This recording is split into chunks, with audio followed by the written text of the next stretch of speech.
I'm Steve Berger. I'm from Wellman, Iowa, in Washington County. We're on a family farm, probably a 50-year-old family farm, corn and soybean rotation. My dad started, back in the 1960s, and we farmed together for many years. He passed away here about 3 years ago, and then we took the farm over, and we have a farrow to finish operation. We're involved in a sow unit, Wellman feeder pig, where I finish out, a percentage of those pigs, and we started doing that about 20 years ago. So we're kind of late coming to the pork production, but so we've been raising pigs here on the farm on the finish side for about the last 20 years. And about 2,000 acres, 2,200 acres of cash grain, corn and soybeans, and 50% rotation. We're really passionate about the conservation. We know next to the people, the most important resource is the soil. That's a finite resource for the most part in our lifetime, and trying to maintain that capital investment, and my dad kind of started early on in the 1960s, going away from the plow, using the chisel plow, and so that was kind of ingrained in our minds going way back. Some of the early no-till was started here in Washington County, and we were one of the early ones, starting no-till and then adding cover crops. And so I think, trying to take a leadership position, it isn't without a lot of challenges, and so trying to find ways to maintain our soil and, increase our crops, and then bring livestock into the operation too, and then try to find ways to dispose of the manure, in a no-till systems. It's kind of challenging too, and so we've stuck with it. We started probably 45 years ago, and so we're still doing no-till and cover crops, and seeing great benefits.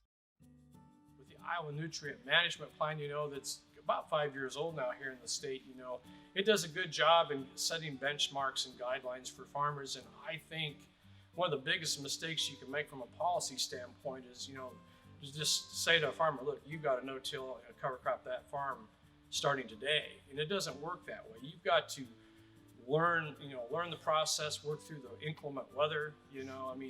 We don't know what Mother Nature is going to throw us, and just take it in small steps. We think everybody ought to no-till and cover crop, but that's not realistic, And I tell farmers, if you've been plowing, well, maybe make one step next year and chisel plow. Or if you till the soil 5 times, till it 4 times, and then 3 times and 2, and then maybe try some cover crops. But I think do it in baby steps, do it incrementally. As far as when we talk about soil conservation, you have to have success, because if I tell a neighbor or somebody across the road it's never done cover crops or no-till and they have a failure, they don't ever forget it. They're never going to come back. And so you have to implement, let them do things that they feel good about, that they see success.